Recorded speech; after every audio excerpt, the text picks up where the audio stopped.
text. So I'm going to read through what I have here, just to hear it, and then I'll transition into my comments and linkages to Beloved through birds. So Franz Kafka is purported to have said, "The meaning of life is that it ends."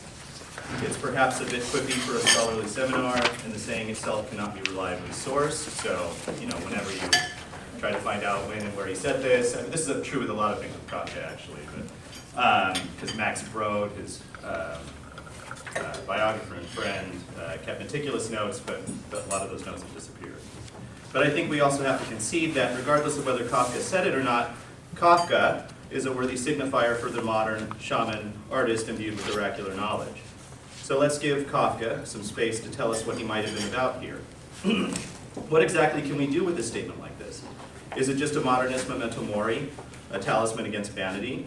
I don't think so. I think a positive claim is being made here, a claim that we will impact and expand upon today, hopefully.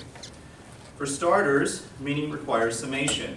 Before the fini, no subject, understood broadly, can be imbued with meaning. Temporality must cease in order to say definitively what a thing means. The veil has to be drawn, the visible enclosed. Without finality, time's ceaseless concatenations threaten endless ironies. So, this and this and this. At any moment, what we thought was true becomes false. So things have to end for them to begin to mean anything. It is this foreclosure on the visible that Rancière includes in his more expansive definition of aesthetics, typo there, a system of a priori forms which delimit the visible and invisible world within which our politics manifest. If we accept, so you sort of set up the grounds and, cage match begins. If we accept this, other possibilities spin free from Kafka's observation. And this paragraph here is just a sort of addenda to it. So these are the things that I saw in what sort of evolved out of this, and some of the things that I'm hoping to talk about in relation to Morrison's text. If it ends, it must begin. And once we're talking about beginnings and endings, we're talking about stories, narrative arcs. Conversely, that which is without a beginning or an ending has no story, and thus no meaning. And here I'm thinking of Hegel, no history there, in reference to Africa. It is taboo or sacred, the Ding an sich as terror or wonder, right? Two different responses to the other. And out of this rises the metaphysics of suffering. Well, who is suffering, why, and for what? Their transgressions, did they do something wrong? Are they suffering for our election? Are we chosen? Or the reverse, is it inverted? Is the choke cherry tree on Sethi's back slavery's rhetorical coda? So it's the end of slavery, the fact that this narrative can be written. Or is her scar the beginning of political possibility, the recognition of the pain of the other is the beginning of their recognition? Without that recognition, there is no participation in their political future. Is suffering the only primary or incidental, and this is the main question, which I'm very happy to depart from and take on other questions, is suffering the only primary or incidental meaning for vehicle for meaning? We will discuss these issues, blah, blah, blah. So, as you look that over, let me situate this a little bit more specifically in the story from Valmiki's Ramayana, which I'm sure the Ramayana is something you're probably all broadly familiar with. At the very beginning, Barbara and I were talking about this yesterday, Valmiki is wandering in a forest with his disciple Bharadvaja. And he witnesses the killing of a pair of mating Karancha birds, and they're wandering about. And Karancha birds are basically cranes. And they're killed by a hunter, filled with malice and intent on mischief. Valmiki writes, seeing him struck down, and he's talking about the birds being struck, the male bird being struck by the arrow. Seeing him struck down and writhing on the ground, his body covered with blood, his mate uttered a piteous cry, and the pious seer, seeing the bird struck down in this fashion by the hunter, was filled with pity. And there's an aside about the hunter, and a remark about how brief the hunter's life will be. And then he continues, but upon reflection, and this is Valmiki, that wise and thoughtful man came to a conclusion. Then that the bull among sages spoke these words to his disciple. Fixed and metrical quarters, each with a like number of syllables, and fit for the accompaniment of stringed and percussion instruments. The utterance that I produced in this excess of grief, and the Sanskrit word for grief is shoka, shall be called poetry, and the Sanskrit word for poetry is shloka. So in the excess of grief, the whole poem of the Ramayana spins free. So grief is shoka, and then the poem is shloka. It's the excessiveness, right? This is Leif's comment about, sort of birdsong, this excess, right? What exceeds us.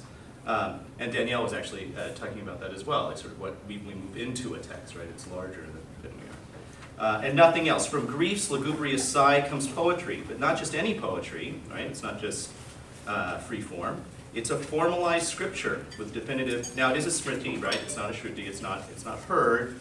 It is, it has a source, a human source. A formalized scripture with definitive structure and performative requirements, accompanied of stringed and percussion instruments. Grief, in other words, is being signified on. In Valmiki's Ramayana, meaning is made from grief's excess.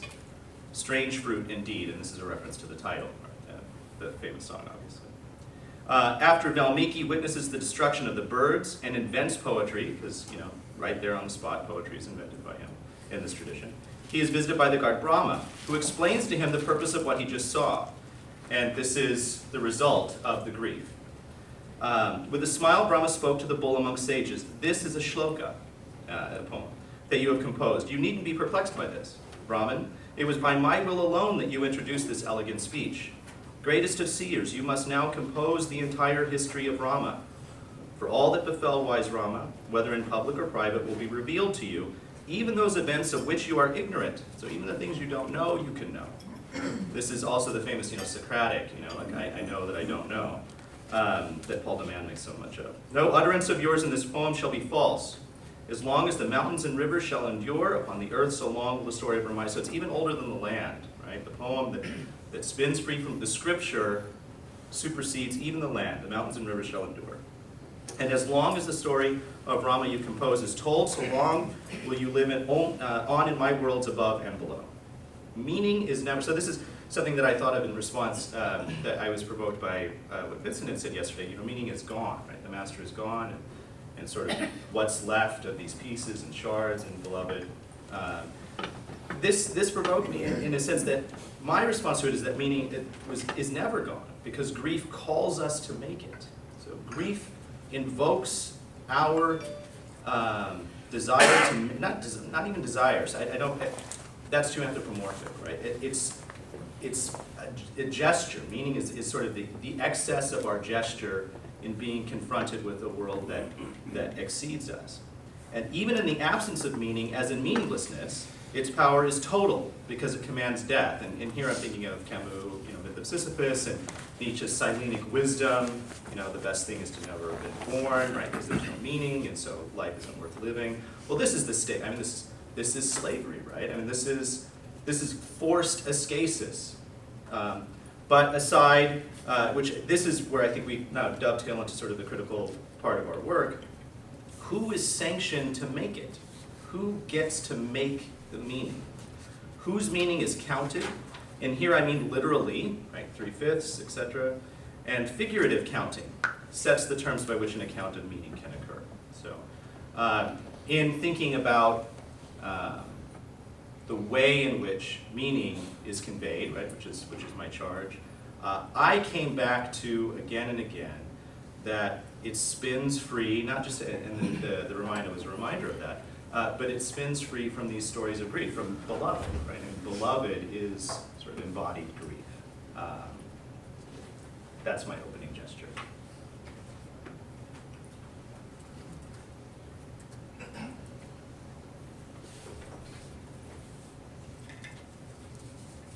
And this was the response I was hoping for. I appreciate it. Thank you. You want to rethink that breaking up thing? All right. Let me take a preliminary stab at it. So last night I was listening to NPR, and there was this piece about Roberto Rico and Harper Lee, and the giants in their field. But their vet seem to raise them up a bit above what I thought they were. Because they were waxing about how the best American lived all across the Atlantic and how crucial Puerto Rico was. And you talk about death and that's the meaning of life. Is that something? Well, when you talk about death and meaning, that instance came into more I think about it. But also this issue about death and what critics of subaltern studies have called is necropolitics and the kind of the dead end that you reach where everything ends in death. Talk about the subaltern, can the subaltern speak, and the woman who commits suicide, even Vikram said about the intercaste marriage lovers who end up in death, and how death is not the meaning, the in-the-face meaning, because death in those situations as subalternists want to set up is the excess of that meaning of the immediate end of life. But it's not just the end of life, the meaning of that death that they use is signified beyond the immediate sense of an end of life. So I hope that's good as a preliminary thought. Jackie, the text in our small group that we talked about when the community comes together. Do you remember what page that was on? I have a different edition. Okay. So if you want me, you mean the one where the Yeah, if you could just washes over them? if you could read from that section actually. Yeah. Yes. Sure. So this is really from near the end. It's basically in the third chapter to the end, toward the end of that chapter, if that helps. It's page 261 in my edition. Anyone else has this version? So and basically the women from the neighborhood have gathered, right, and they're outside the door. Setha opened the door and reached for Beloved's hand. Together they stood in the doorway. For Setha, it was as though the clearing had come to her with all its heat and simmering leaves, where the voices of women searched for the right combination, the key, the code, the sound that broke the back of words, building voice upon voice until they found it, and when they did, it was a wave of sound wide enough to sound deep water and knock the pods off chestnut trees. It broke over Setha and she trembled like the baptized in its wash. And then the singing women recognized Setha at once and surprised themselves by their absence of fear when they saw what stood next to her. Yeah, what that reminds, I mean, this again, sort of grieves excess, the breaking the back of words, and this recovery of the community, of Sethi within the community, right? I mean, this sort of this bringing back together, and so I wonder if not. So this is what I had said yesterday, connected to something else. The politics that we're talking about, the aesthetic delimitation that Rossier talks about. It seems, my suggestion is that it seems to me, and I'm happy to get pushback against this, is that what is being foreclosed is the ability for others to make their meaning, to name themselves, and all of the things that are associated with that. And you have to be able to have your story to enter the political arena, right? You have to be able to you have to belong at the table. You have to be able to say something about yourself. I have just another example of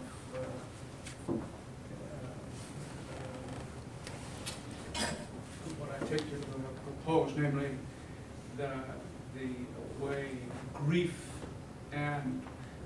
trauma, loss, and form style would be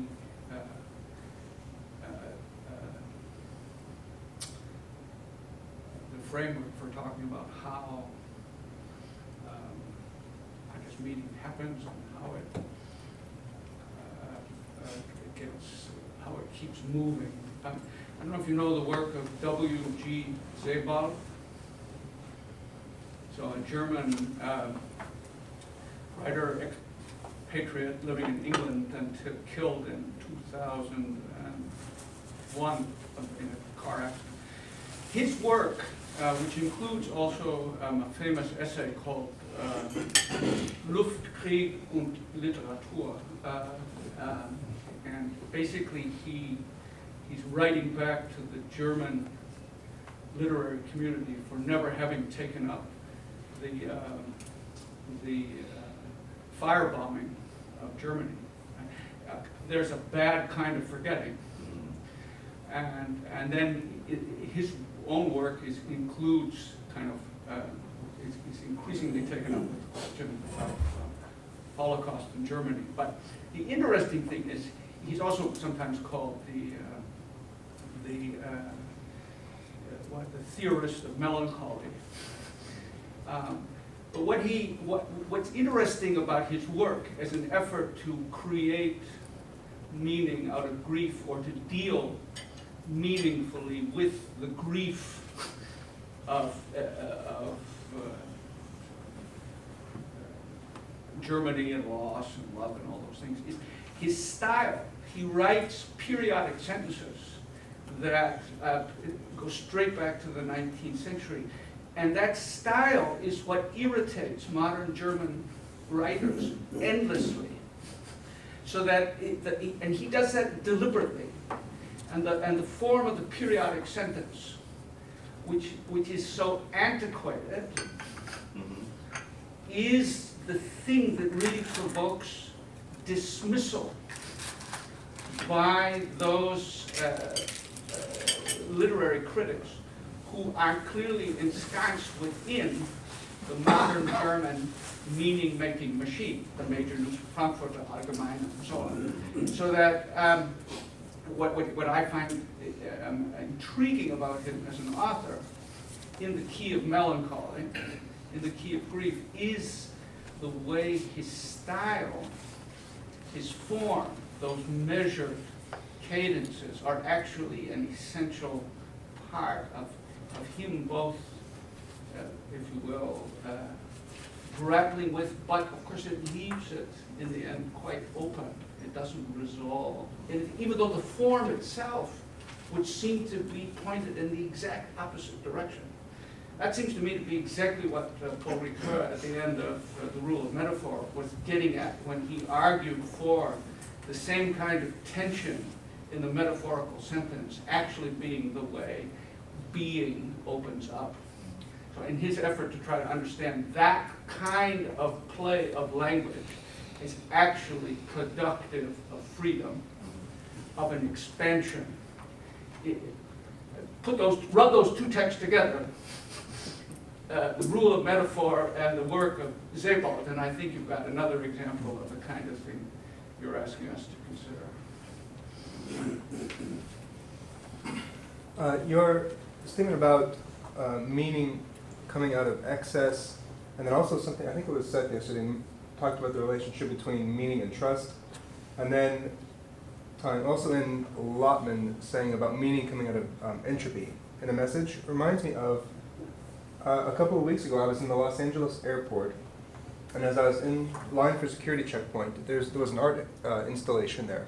It was dozens of paper airplanes mounted on poles in kind of this rising, swooping pattern. And I mean, I was in the security line, so I had plenty of time to stand there and ponder it. And I thought, they were also not made on standard 8.5 by 11. It was larger paper, and they had words on them that were varying degrees of washed out. So then, I stood there and appreciated it for a few minutes. And then, unfortunately, I turned and I looked on the wall, and there was this plaque on the wall. And I'll just read you this text. It's not very long. Elevate transforms the terminal's atrium in dramatic fashion, surrounding travelers as they approach security with two bird-like formations of paper airplanes suspended in flight. This visually stunning installation consists of hundreds of colorful and seemingly delicate paper airplanes, handmade from Japanese paper and imprinted with excerpts from the 3rd, 1929, and 4th, 1949 Geneva Conventions, international treaties addressing the treatment of civilians and prisoners during war. Interspersed among these are white paper planes printed with the text of the Universal Declaration of Human Rights, 1948, which details fundamental rights for all peoples. Echoing the power and fragility of these accumulations of words, the paper airplanes simultaneously recall military formations and flocks of birds spiraling upward. They reference the Japanese tradition of holding 1,000 origami cranes for luck, lifelong, and peace. And I think my time here now is helping me conceptualize it a little more clearly, but it really seems to demonstrate a lack of trust in the audience on the part of the artist to have the meaning laid out so explicitly, and it kind of impoverishes, the installation as I saw it there. I thought it was just something that came to mind. I think that's a wonderful illustration of, economics. Mhm. That in order to fund art installations, narratives have to be formed that close down. It's like scientists who have to say what they're going to find before they find it. There isn't any, these things are dependent on institutions that require closure before you're allowed to try to open things. So I'm fascinated always by the politics of art and how artists who claim to be doing resistant art are so often taking money from the government. And this is why I suppose for me the key word is usually how. How does it come to be the way it is that I encounter it? So I don't really understand excesses. I don't know what an excess of meaning is. So not excessive meaning, excessive grief, which leads to. Which leads to. Okay. It's like in order to get this, so you could say, well, the artist would hope that people in the line would start to think, but they have to pay a price to get the work to such a place. But I'm also struck by how much content there is, even in the perhaps frustration of having it labeled. There's a lot of history that's explained in that plaque that, unfortunately, a good bit of people that are coming through that airport are just clueless of, right? So, that comes back to a bit of our conversation yesterday, right? When people use words incorrectly or don't know what they're talking about, right? They need to be informed, so there is a role of education in all of this, in terms of getting to, not necessarily the right meaning, but meaning that is meaningful, interpretation that is meaningful, right? Sorry, I just wondered about the erasure of the words. If there was nothing on the plaque, would people know what was erased? Right. So are you talking about the relationship between history and interpretation? Or past and interpretation of the past? But Levitt opens this up, right? Here is a creative remembering of the past. It does for people, I think, anyway, it does for American culture what volumes of history about antebellum slavery could never do. Right. And yet, the meaning of this text would not be evident without some awareness and knowledge of that past. Right, exactly. So, to draw it back to this idea of sort of being able to signify on, which is what when I say signify on, I mean to make meaning out of, right? So, to signify on this terrible grief or this loss, this grief, not just as a random expression, but of a terrible historical reality, which was slavery. I'll actually go to the passage in a little bit, but. I meant the question quite seriously. So it's not as if, it's not as if the United States in the 19th century was not, intimately aware of the absolute terror and horrible, awful conditions that were slavery in the United States. But I literally mean, before someone like Toni Morrison, right, or, and Ralph Ellison obviously in different registrations, James Baldwin probably as well, before she reclaims it, claims this history, right, and beloved, and she's signifying on this thing that was done.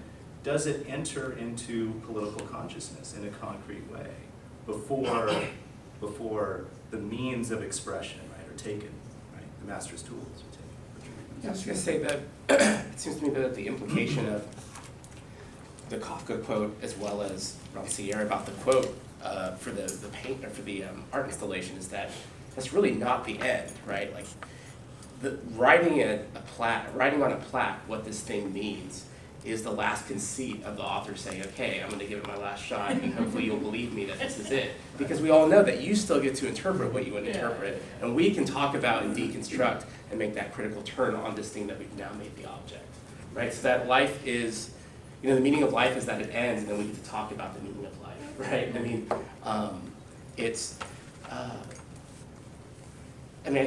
I guess I see the whole thing of meaning, and maybe this is the excess piece, right? That we keep it going, right? The cipher continues. It's the jazz artist handing it off, or another jazz artist taking the tune, to the next level. Where we see sort of that human, where we see the human, right? Otherwise, what do we have? I mean, this is what institutions do, right? They're supposed to live on longer than any, piece within it, with any particular office or person.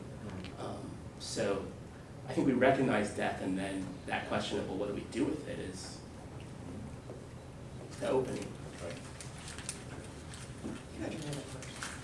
Yeah, there's something, so to me, like thinking differently now about this passage in this session, I was putting this together with a comment you made yesterday in our small group, Travis, about the sort of the need to be seen and no longer just her family is when she disappears.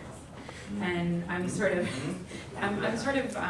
intrigued by, also thinking about the way that, right, to be caught in representation, to be seen also instead of an excess, and how passing is not about what you pass for, but what you pass away from. And sort of thinking about, also what is the space, how do we think about the sort of space of loss in being seen? What's grafted outside of being caught in representation? Rosewood, were you? Yeah, sorry. Hang on there. Okay.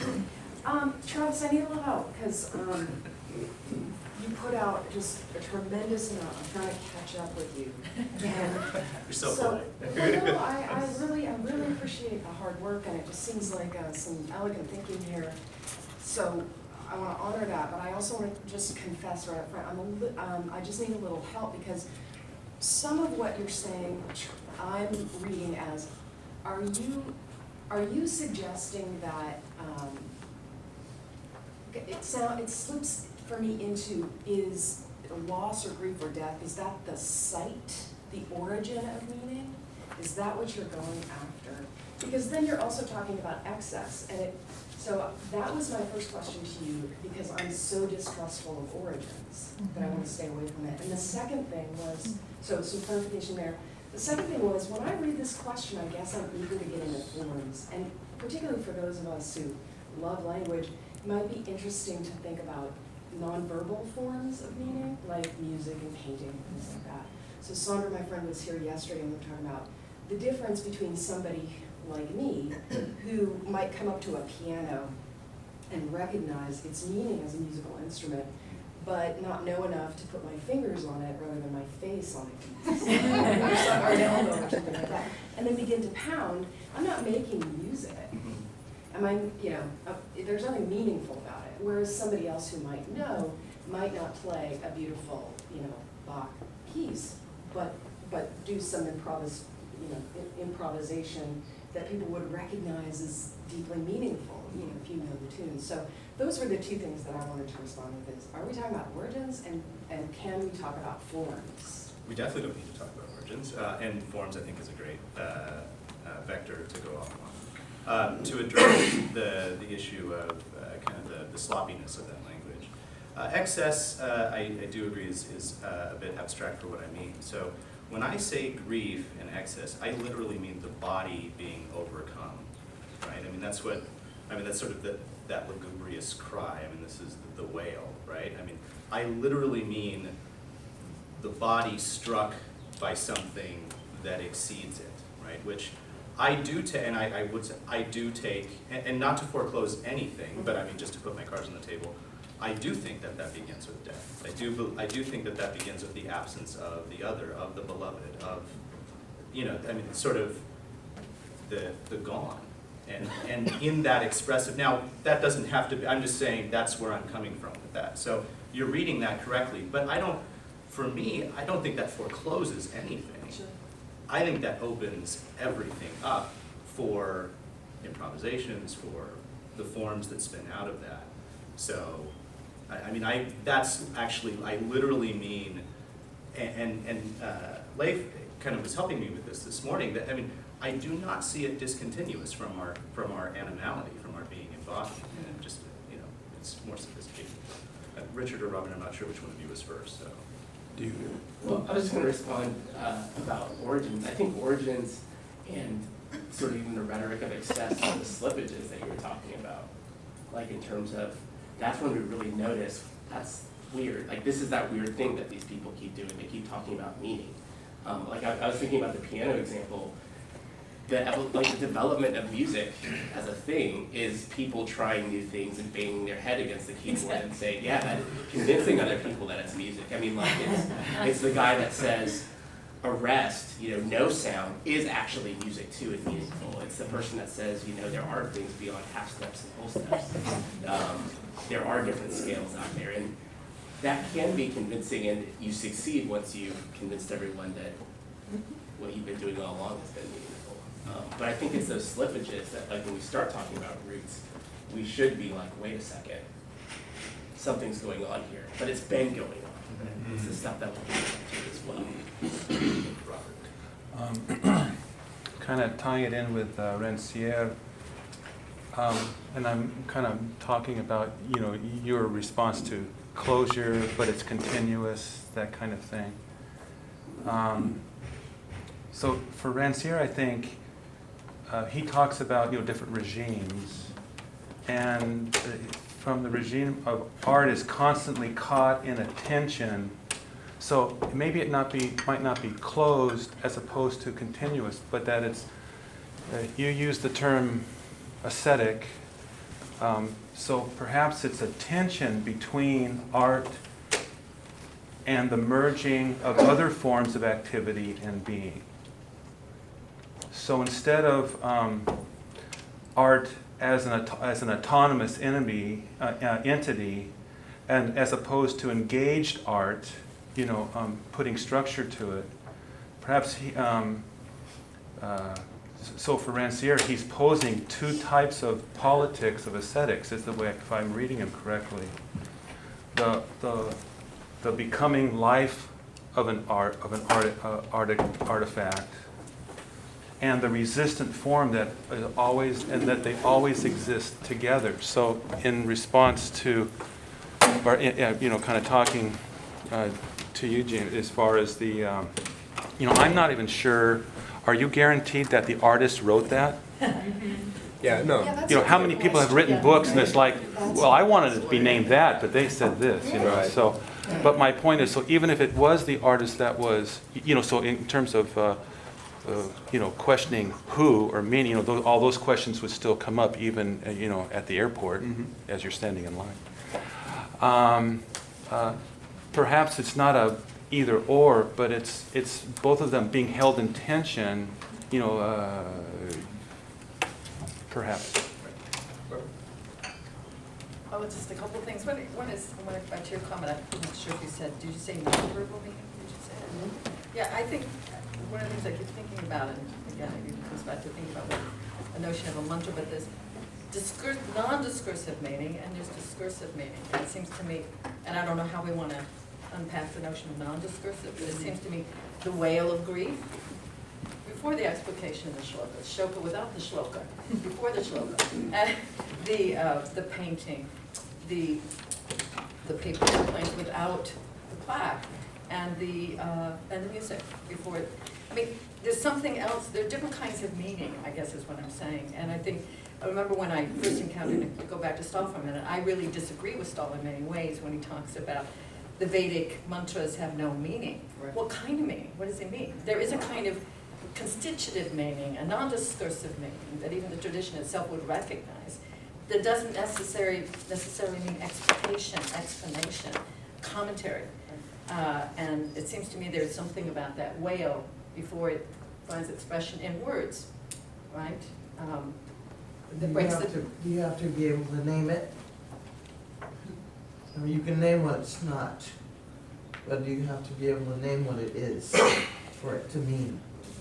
Well, that's the question. I mean, you were saying the whole idea, well, again, about music or bird song. I mean, there's explicative meaning, there's discursive meaning, that kind of requires explanation, commentary. But then there are these non-discursive modes of meaning, like music and birds. I think bird song in another way. I mean, I think we have to distinguish in some way, and I don't know how to define that. I mean, again, the Vedic tradition would say a mantra, the meaning is contained in the sound. And that the Vedas don't need any commentary because the actual sounds contain the meaning. And this is kind of what I call constitutive meaning. It's not discursive. So anyway, I thought we might want to play around with that a little bit. Did you have any sense of what you meant by non-verbal meaning? Late for whichever of you was correct. Well, I'm sorry to harp on an old theme, but I think your example of banging your head on the piano or doing what, that this is a beautiful example of why the whole notion of meaning is misleading when we want to talk about power relations. What people want is to have a say for their group at their time and place. Leaving that aside, if you bang your head on the piano, it matters entirely in which context you do it. If you call it art, you get to do it. If you call it, potential vandalism, that's another context. In another context, it's a sign of insanity. It goes on, it's an indexical sign that points toward, it's a context cue that invokes, it's a breach of a social order in most cases, unless and artists are a category of person that have more behavioral latitude for doing things that would breach in other contexts. But to try to say if it's meaningful or not, or to say that there are different orders of meanings about different kinds of sounds, the discourses of meaning in the academy about what different texts mean in other traditions, sometimes people invoke the words that are used in that tradition that are part of a tradition of interpretation in that culture. That can be helpful. They may use the word meaning. But basically, again, I think we're engaged with circuits of accountability in which there's pushback or acceptance of various kinds. It would be this Verbal universe. And then those other things, Well, music would be, the wail of grief could be more in that other domain that he doesn't want to define as verbal universe. Yeah, Is the that interesting thing is. And music map and. Right. He sees them as related. The Anatomy of Criticism, Right, his of course, second yeah. book, of course, is basically modeled on the tonal scale and so on. In a sense, he actually uses music to get at the verbal universe, but he also proposes that you've got at least three forms of meaningful, of what, modes of humanizing, meaningful articulation, and he suggests they're not the same. I initially, and Us can put their excess meaning. I'm going around in circles, let's see that again. Yell and then Richard. Just going back to how we presented and how communicated, was thinking through that. And in terms of what we were thinking about the discursive, non-discursive, and access and like. How is it represented? That's a book. The book, Beloved, or the Bible. Or you have a book, that's a representation of meaning. Now what's that? And that's where, now, you cannot, you have to recognize the complexity of that. And that's what semiotics and Umberto Eco mentioned a minute ago, and also do, what is the different, semantics, the syntax, the discursive dimension of it. And I think that's important to recognize all these distinctions. If you take belong, you have, in my view, or for me, as I'm reading, the emotive dimension is essential, the semantic dimension is essential. That's what is for me the most important, but it has a plot, a storyline. That's something different, actually it's not emotive. And also it is related to cultural, social, political dimensions which are out there too, and we discuss it. So, so that's where, and Grammas is my favorite semiotician. You can subdivide this in 3 different dimensions, or 15, and actually does that. Okay, that's a representation, and it's a very complex thing. It is discursive, not discursive. Yes. How is it communicated? That's a different question. Because you have this book, Belong, how is it communicated? Now that's, again, going on dilemmas, that's where textualization comes in. Or if you prefer scripturalization, same word, same process. And what's going on there, again, for Grammas, and that's explaining this phenomenon, is that we pick and choose something which is more significant for us as readers. We never pick everything. And so this process of choosing is where now it leaves a fantastic excess in the book which I don't care about. As I said, for me it was the emotional part, is the essential, the dream part, or the nightmare part of the book. That's what is essential for me, but it doesn't mean that there is no story, or there is no social and cultural dimension in it. But that's not what is most significant for me. That's a choice. So what I'm pointing out is the communication is, yes, involving a choice that readers are making, or readers as individuals or communities, most likely communities actually, in most instances, not individuals, but that's not so bad. When it comes to the question of discourse, I mean, for me, you have to talk about the who, right? Like, we're playing the game if we don't get to point fingers. I know that's a politically correct thing to do. We don't name the person who's doing these things, and we just euphemize it with the media or the system or the man. But we're talking about people, right? And the how is represented in the communication of those sites. We're able to see how, what I think is really the issue is negotiation and management and consolidation, happen, like where you're getting the lists and the handbooks that tell you, well, this is how it works. Let me explain it. So I have the final word on what's going on. I think that's really at the sort of the how. And, in terms of, is there such thing as just this book that's wonderful in and of itself? I mean, it's a great book, but it has to have readers, right? And those readers matter. You know, try to make meaning without anybody.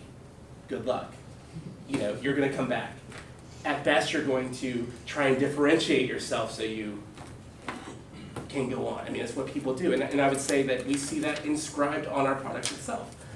At least my edition comes with, right, winner of the Nobel Peace Prize, review, Los Angeles Times, New York Times Book Review, Chicago Sun-Times, New York Times, Newsweek.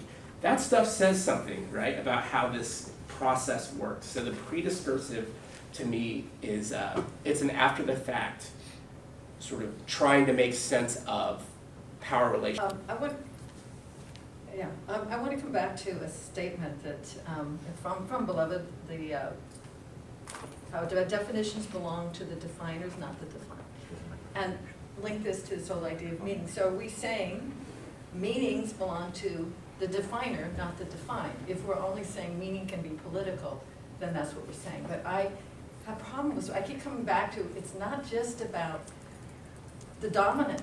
I mean, there are these alternative imaginaries, these alternative modes of being and knowing and meaning. And when I think about Beloved, I also don't think about just the school teacher. I think about Baby Suggs in The Clearing, where she calls people, she doesn't call them, and it's not just giving a sermon, she's calling them to laugh, to clap their hands, to dance. There's kind of embodied modes of meaning. Again, the wailing, the weeping, it's not the same. And I mean, I think that there's space for other kinds of meaning making that come from maybe with political context, those who are defined, those who are the subalterns, but their meanings are important too, and I do think they make meaning. You know, I don't know. I mean, Who doesn't make meaning all the time? That's, you know, back to the semiotics and what isn't the open work to invoke echo. Yeah. Richard was ahead of me. I was going to say, I think the problem with the binary, right, is that it misses that dynamic. But I think we shouldn't hold ourselves to the binary though, of the defined and the defined, or the definer and the defined, because we're all doing that definition. I mean, that's what it means to be in the regime. Even that you're still around means you're in it and you're going to be making meaning. It just depends on, you know, how much it matters and to whom it matters. This is that question. I mean, you get this in, you know, sort of the replication of, I mean, in Misreading America, right? The replication of these same dynamics of people policing each other and their values. When it's like, well, you're all niggers. It doesn't really matter at the end of the day. You're all niggers. Like, I mean, you know what I'm saying? Like, I mean, I'm trying to name precisely the fact that even niggers make meaning amongst themselves. Yep. And when we, like, those are the politics of, you know, the how, right? Like, we look at the way that some of those things are replicated, but also the style that's added, right, and the technique. And when does that style and technique become, I think someone said earlier, you know, co-opted, right? That was a conversation from before.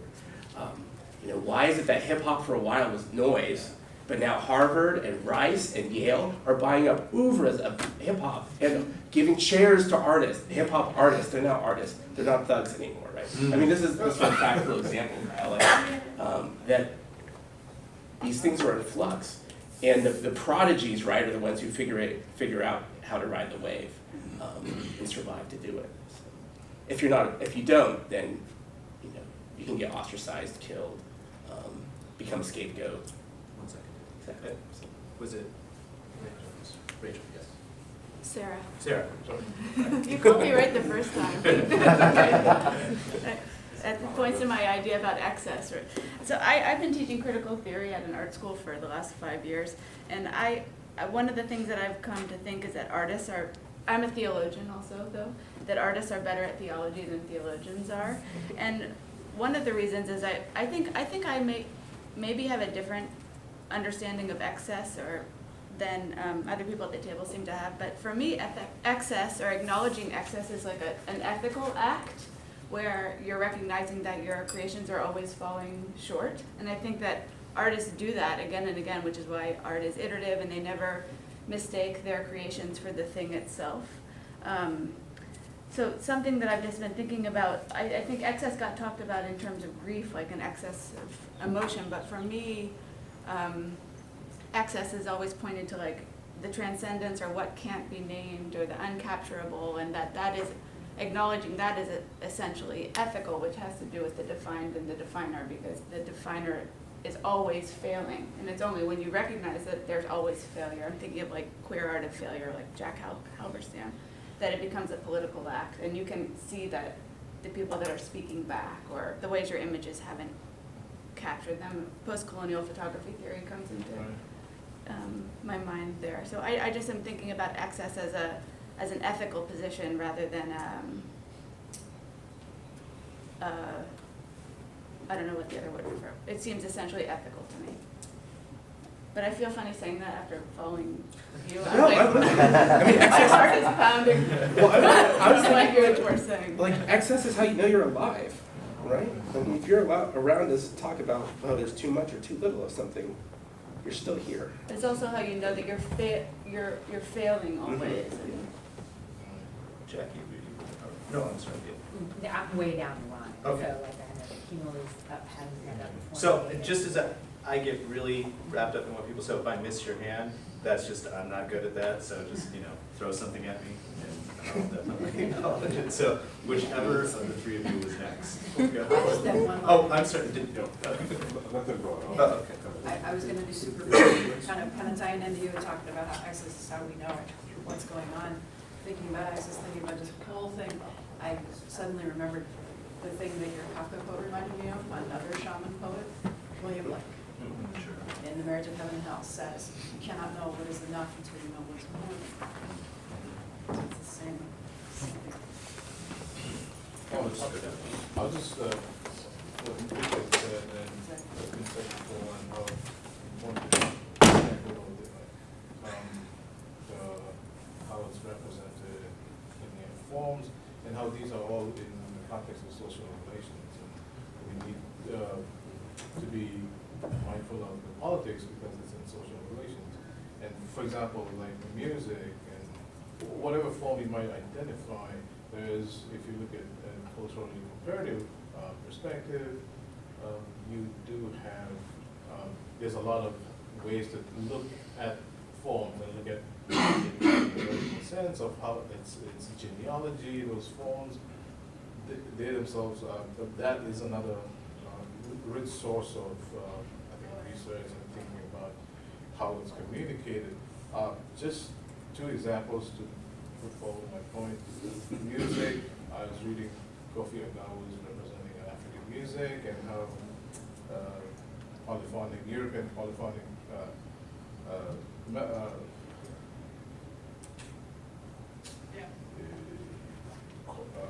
what's the term? I forget.